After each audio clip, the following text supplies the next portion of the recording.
Thank you for joining JD Messenger, the show that shares knowledge and experience from global experts. Now, once again, your host, JD Messenger. Good morning, good afternoon, and good evening. I'm JD Messenger, and I'd like to introduce you to a really wonderful man. His name is Juha Riverhill, and he is a spiritual teacher, and he is from Finland. And he's the author of a new book. I'll share the screen here and show you. His new book is called The Golden Book of Humanity, and you can get that on Amazon.com. And Juha and I met a couple of years ago, I guess, when I went to Finland and gave a speech on 11 Days in May. And so I'm grateful to have you here. How are you doing there, Juha? I know it's late in the evening for you. Hi, JD. I'm doing fine, and yeah, it's evening, and we have really dark, and we have a lot of snow here this winter. Oh, all right. We're getting a lot of snow in the United States in various places. Before we talk today, we're going to talk about fear, and what is fear, and what are the major fears, and what do they do to our body, and what do they do with our consciousness, and how do we release and overcome them. And obviously, I'd love to, ask you about, the Golden Book for Humanity and some of your key messages. But before we do that, why don't we start with, what's your backstory? How did you become a spiritual teacher? Well, JD, as I have told you, it's a pretty long story, but I'll make it shorter. And then when I was a kid, I already started to see some spiritual things, and I started to see maybe some scary stuff. I saw some really scary beings coming to me when I was in a bed after I went to bed in the evening, and then slowly I think that they vanished away. But then later on I got bullied. I think it started already when I was 6 years old in a school. There was one boy, I remember him very well, of bullying me and trying to push me under the snow in the winter and doing really stupid things. And then it went on, and I think it took altogether something like 12 years I was bullied. Oh my. Yes, and what happened was that I was a little short guy with glasses, and I was easy target to bulliers, and obviously I had some karma to bear there. It's not only that I got bullied because of my outlook. I had all the stars in the right place for that, and I think afterwards I can think about that. It was one of the best things ever happened to me. And when we are going into bullying, it means that it happened every break we had in a school almost, and I was afraid to go to school, and after the class we went to break outside or inside, and I was afraid of getting physically or mentally bullied. Why do you say it was one of the best things that happened to you? Well, obviously because I think that I'm now looking wider perspective. I'm looking from my reincarnation perspective, not only from the perspective I have for this life. And it's easy to say that I was really big-headed when I was in past lives. I had big ego, and I had to put my ego down, and it was really a good way of doing that. The world showed me that you need to humble down. You need to. So you believe that we're a soul and we live many lives? Yeah, obviously, yes, of course. And we are living many lives, and if you are thinking life only from this perspective that you can see here and live here, I think it's really narrow, because it doesn't explain why we are doing and why we are reborning here, and why on Earth we have this kind of a world. It doesn't explain that without reincarnation. Right. Well, in the United States, I'd say probably the vast majority of people do not believe that we're a soul in a body having a physical experience and live many lives. However, if we look at the world, I don't know if there's a number anywhere, but certainly many people in Asia, certainly Southeast Asia, India, and Northeast Asia, and maybe I'm going to guess maybe 40% of people, or maybe even it's 50% of the population believe in this. And I'm reminded of Teilhard de Chardin, the French Jesuit priest and spiritual teacher and archaeologist who said that we're not a physical being having a spiritual experience. We're a spiritual being having a physical experience. And I know a lot of people will know Dr. Stephen Covey, the author of 7 Habits for Highly Effective People. And I find it interesting, in the last page of his book, he talks about the fact that he quotes Teilhard de Chardin, and he makes that statement. So, for those that are doubters or naysayers, you might want to go to your copy of 7 Habits, which has sold over 30 million copies, and go to the last page where he quotes Teilhard de Chardin and says that he believes that we're a spiritual being having a physical experience. So I just wanted to point that out. But go back and, so what happened after the bullying, because I know your story and it got pretty bad. Tell us about when it got bad and what your thoughts were. Well, I was in maybe 7th grade. Obviously, before that, I had been in a small school, and there was only probably 60 to 70, 80 people, 80 kids going in the same school. And then I went to upper grade, and there was probably 100 people, and there were more bulliers. And then I got really depressed by that. And then at the same time, I had more problems. I was left mostly alone. And as you know, when you get alone, you feel very lonely and you don't find a way out. And at the same time, I was having trouble of finding girlfriend. And, in that age, when you are 13 to 15, you try to find a girlfriend. And, that was difficult for me. So I had two major things depressing me down. And then I think I was 18. I still had the same problems, and the bullying started to go down, but I still was really depressed. And I think that nobody could not have diagnosed it for me, because I was keeping everything inside of me, and I was about to explode. And then I didn't find a way how to get one girl out. She was too pretty. I thought that I had no chance. And then one day I was sitting home, on a couch, and I was only shouting. I was so much full of fear, anger, and everything like that. And that anger burst out, and I was shouting for 1 hour. And I felt that I fell into the well. I saw the stony walls, and in my mental level, I was falling down. And as I fell down, I felt I reached the bottom. I was shouting out so much. I was having my deepest moment at that very moment. And that deepest moment, I felt my feet touch the ground or the bottom of the well. And then I realized I can't get deeper. That one sentence slowly started to show me and my ego that, okay, if I can't go deeper now, I can pull myself up because I reached the bottom. And other thing that happened at the same time, I don't remember was exactly the same day, but my spirit guide here told me that, Juha, you are so tough guy, you cannot give up. If you give up now and suicide yourself, you are not a tough guy. And that was a trigger for me to understand that, yes, oh yes, of course. If I give up now.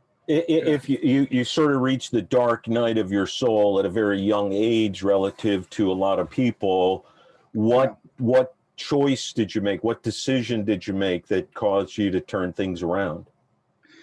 Well, at that moment, I decided that I start to be positive guy. I start to think positive way, live positive way if possible.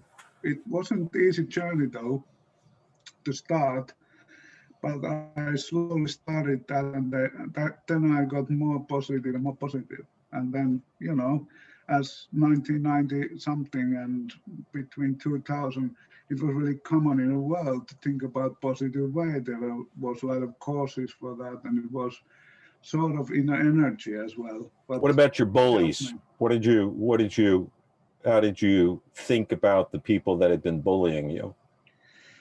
I started slowly to forgive. And that is, for everybody who's been bullied, I think it's a major thing.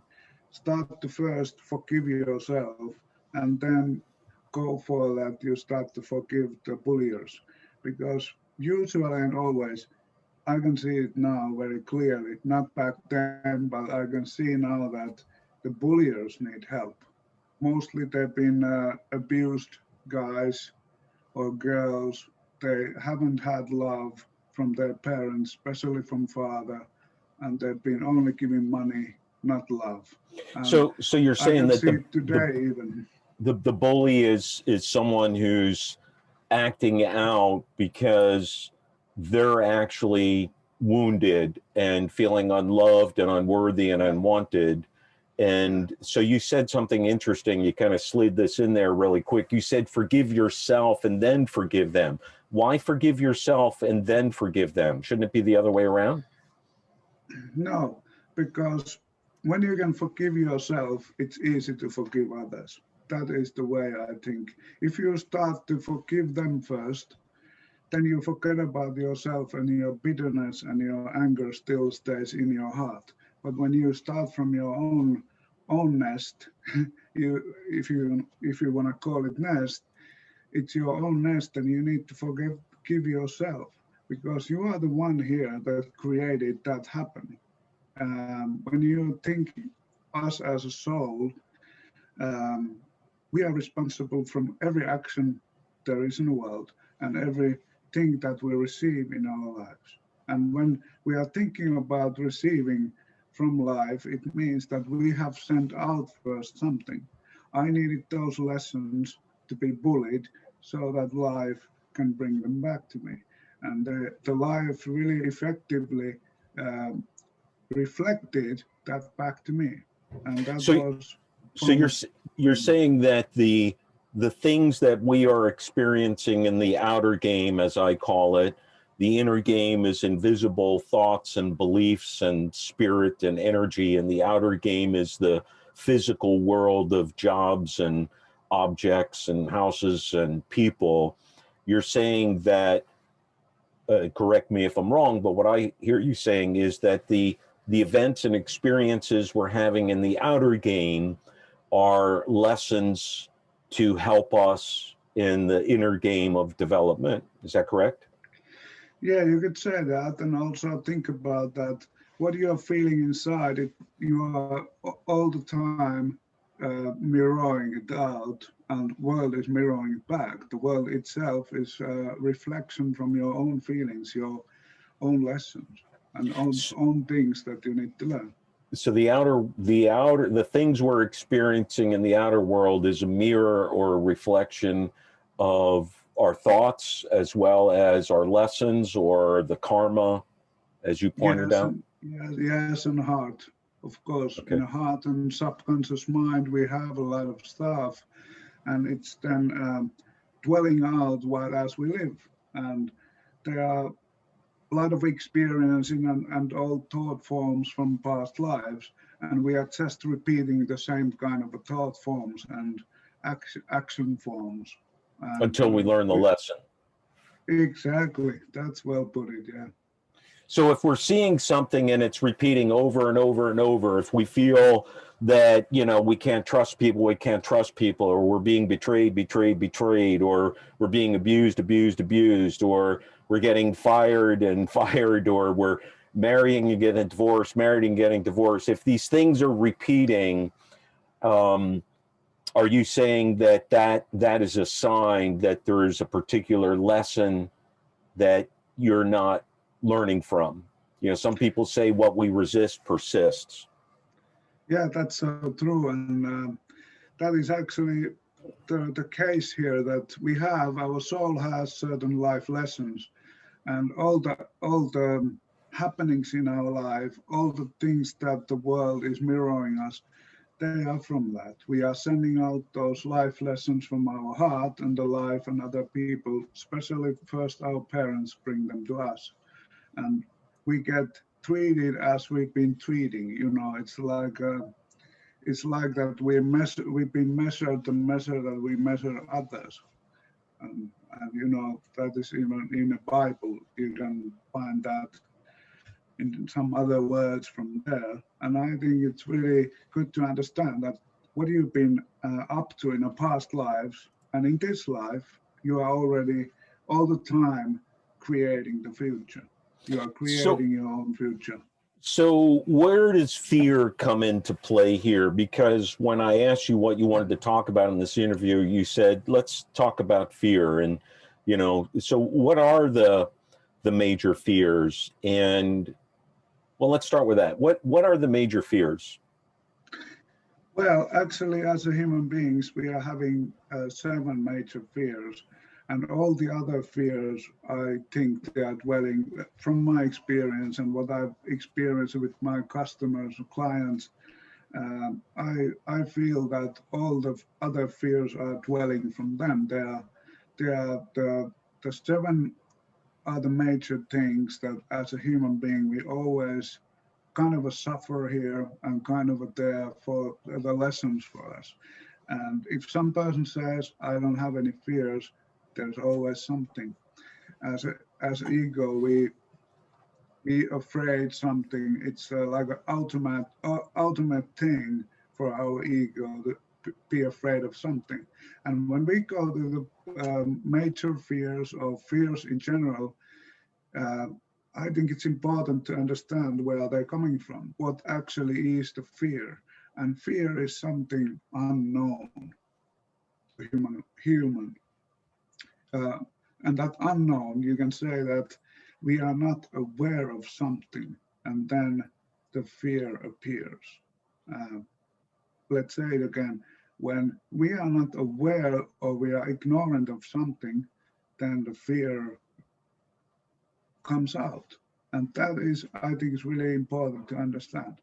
And the major fears that we have, they are major things that happens in our life as a human being. And those 7 major fears, I think, is the safetyness, physical and spiritual safetyness. We are wondering that all the time when we have now the crisis, COVID-19, and we've been having immigration problems. Like in Finland, we got a lot of people from Middle East coming a few years back, and that aroused a lot of fears, and people were thinking, am I safe? Are we getting raped now? Are our women safe here because of this huge immigrant flow coming in? And those kind of fears, they are just a little sparkles. For example, racism and other problems that brings. Well, because we are not aware of something. So, all right, so let's take a fear of failure, a fear of abundance, financial security, a fear of not being loved. You know, you're kind of lumping, and we're not talking about phobias, are we? Right? We're not talking about like a fear of bridges or a fear of water. We're talking about other fears. Yeah, these are the major fears we are talking about, that other phobias and other things are dwelling from them. They are originate by the 7 major fears. And so what are the 7 major fears? Well, this physical or spiritual safetyness, and then economical survival, so that you can manage with your money things. And then the fear of darkness, it includes a lot of like the darkness itself, but also superstitious things and wickedness. And then uh, the fear of survival, that is your own future or your relatives' future, your children's future, your own survival. And then there's ignorance, the fear of ignorance, that you're afraid that you are not aware what's going on and what's happening. And that is actually one of the fears that is coming out right now in humankind because COVID-19. And then one fear, the sixth, is to be accepted. That is really a huge thing for humankind, for every one of us. And also the seventh one is to be loved. Those are, I think, the seven major fears. So first one was the physical safety and the spiritual safety. Second one was um, economical safetiness. Then the fear of darkness was the third one. Fourth one is the survival. And fifth one is the fear of ignorance. And sixth one is to be accepted. And the seventh one is to be loved. You said something earlier that, in essence, all of the fears kind of fall under one category, and that is, at the highest level, every one of them is something that we're unaware of or unknown. And you used the word ignorance a few times. Yeah. So let's say the fear of not being loved, or the fear of not having financial success, or the fear of the darkness, physical, metaphysical meaning of darkness. How are those examples at sort of a bigger umbrella of ignorance or unknown? Can you explain that a little more? Yes, because it's kind of the root of all the fears. Yeah, the ignorance is the root of all fears, because we wouldn't be afraid if we wouldn't be aware. You know, if we know, if something unexpected happens, we always go to our knowledge. We use our brains that do I have some experience of this? Right. And if we don't have any experience or we don't have any knowledge of that, when that happens, we feel that, oh, right, now this is something scary, you know. So how do we release these fears, or conquer or overcome them? I think overcoming fear is really simple, as overcoming all some things that you haven't dealt with yourself in yourself.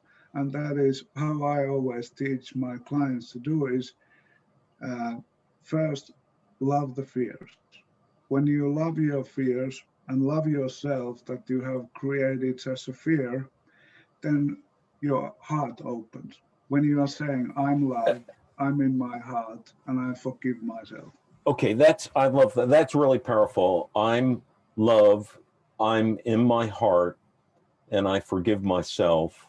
Go a little deeper into that. Say it again. Say it a couple more times, and let our listeners feel that, hear that, say that. And I'm going to kind of close my eyes, hear that, feel that, say that to myself. Go ahead, say it again. Yes, and JD, one more thing. Write it. You have always said like I was translating your speech in Finland, you were saying write it, and I think one of the major things is to write down your fears. You have to acknowledge them and accept them and write them down. Yeah. Yes, say it, think it, feel it, write it. Correct. So go ahead, say it again. So you could close your eyes gently. You don't need to close them entirely if you don't want. You can just simply say, I am love, and feel it, sense it, and then say that I'm in my heart. And you can feel your heart getting some warm feeling. And then you can say, I forgive myself. And I forgive myself and I forgive this fear. So I love this fear as it is. how do you love fear? That seems very counterintuitive. How do you love the fear? And why do you love the fear? So let's do it. How do you love it and why do you love it? Well, how is that you go into your heart and you are actually sending love. You are like using your transmitter to send love to that fear. You are sensing that fear inside of you. You are feeling it really closely into you, and then you are sending it love. When you are sending it love, it sort of melts away. That is, I think, the best way of doing it, because every fear that arises from your cell memory or anything you experience, they are just arising to you and opening up to you only to be loved. All the fears are here to be loved. And then why? Um, why do we have fears? Because they're the best indicators that we are not aware yet. So they are the best indicators to us, showing what we are not aware or conscious yet. I read this somewhere, I don't remember where. It might have been A Course in Miracles, it might have been one of the teachers from The Secret, but someone said that, and maybe it was Marianne Williamson, fear is a false expectation appearing real. What do you think about that? I think it's well put it, because actually the fears, what is the major task of fear?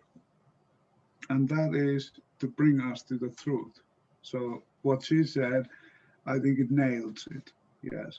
So that fear has a task, and the task is to show us the reality or show us the truth. Oh, there you go. Back to ignorance. Okay, so the essence. All right, so now we're getting to some exciting stuff here. So the essence of fear is a lack of awareness. You called it ignorance. Let's call it a lack of self-awareness to a truth. Yeah.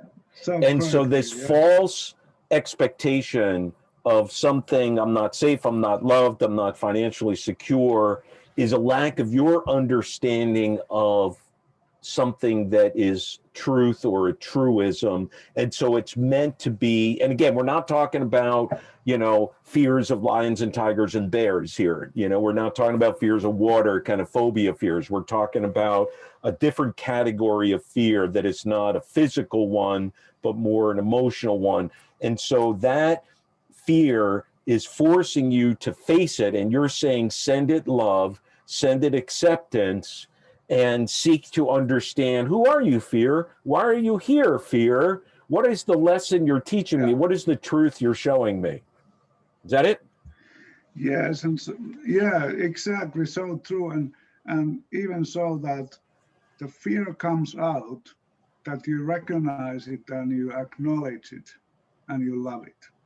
Then it can go away. Then you can put it on the feather and blow it in the world, or put it on the paper like you do and burn it away. Or right. You can put it on a carved boat as you're a boy or man. You can put it on a carved boat and blow it in the world. So yeah, you're talking about the techniques. You're talking about the techniques to sort of dissolve it or release it. Yeah, that's true. And it's all about that you acknowledge that fear, you even accept it, because sometimes you are, how you say it, when you are trying to say it's not. No, I don't have this kind of fear. You're living in some kind of a false belief, and you are trying to avoid of getting in the roots of that fear.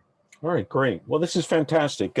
So in summary, the fear is something that we have to face, we have to acknowledge, we think about it, we embrace it, we write it down, and we send it love, and we ask it questions. What are you trying to teach me? What is the truth? What is the message you have for me here, fear? And well, that's fantastic. Thanks so much. I think this is a great interview. Before we go, tell us a little bit about the Golden Book of Humanity. I know they can find it on Amazon, and but what are some of the, 2 or 3 or 4 messages in the book? Why did you write the book? What's the key message of the book? Yes, I was thinking a couple of years of writing it, and then I got message from my father. He said that you should write a book from Holy Spirit and the Father and the Son. And then I got some other messages through my own channeling that Juha, so you should write a book. And why that book appeared, I was actually living even worse, not even worse, but similar kind of I was in a dark night again, because we are going through as a human beings when we develop ourselves and we want to expand our awareness. We go several of dark nights of soul, we go through them. And I was second one of them, sitting on my couch, and I was feeling really anxiety inside of my heart. And then my spirit guide, Cecilia, says, Juha, you have a solution. And I said, well, what is that? I was really pissed off to my guides, and I was pissed off to the world. And she said, write a book. And I didn't say a word, but I was looking like that, what are you all about? What are you trying to say? Me writing a book, I'm having the worst time of my life. And then she said, yes. and I showed my arse to my guide, really correctly. I showed my arse, and I said, forget it. And I was 24 hours without speaking to anybody, and to my guides, I was moaning. And then I said, okay, I write it. And that's how that book came, because I was in the hardest spot of my life. I was like a piece of coal, and I was trying to become the diamond. And after that, that book came out, and it came with high energy. And then in the book, I think the message that I wanted to show out and point out was that everybody should follow up and realize that we are living in unconditional love's world. And we can find that unconditional love in our lives. We can go into hearts, living in love energy. We can live in awareness, Christ awareness, or you can call it the divine awareness. You can call it with many names. And also in my book, there's I'm showing you the 3 major life lessons. That one is fear, we talked about today. Then there's bitterness and fear and hatred. And actually, you can find those same life lessons and major things that people go through, for example, from Burn Buddhist teachings from Tibet. And I was really surprised of finding that. But then in my book also, I'm trying to teach and show that it's really best way to forgive and ask for forgiveness. So I know the book, some of the chapters are talking about God and humanity and karma and the forces of creation and the kingdoms of light and the levels of energy, the etheric level and astral level, and sort of the structure of humanity. As you say, unconditional love. I'm looking at the table of contents here, the power of thinking, will, divine, so it's a very holistic book. It's sort of a great book for beginners who are looking for sort of an overarching, some people dive down into an entire book just on karma, or dive down into an entire book on sort of creation and light. And what you're doing is, it's sort of like a handbook that goes through some 20 major themes and topics in short sections, right? Each topic and theme is maybe 3 or 4 pages. I don't remember.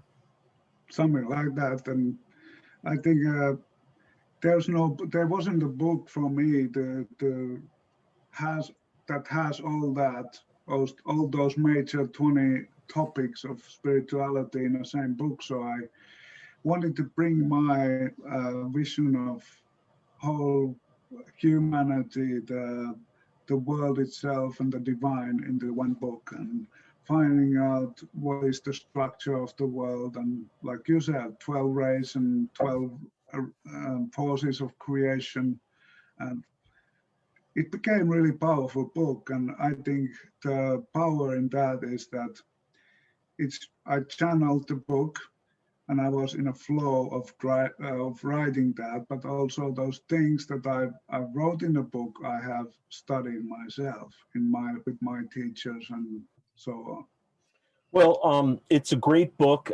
Again, the Golden Book of Humanity. It's on Amazon. It was an award winner in one of the Finland esoteric book categories. So, Juha, I want to thank you again. Juha Riverhill from Finland, spiritual teacher, has a great book out there. And thanks very much for being my guest today. Thanks so much, JD. I always love to be speaking with you. We get always good ideas and new visions of the world. Well, so listen, you're welcome. The world needs more light and more love. So thanks for being here. To my friends and fans, I hope you enjoyed today's show. Good morning, good afternoon, and good night.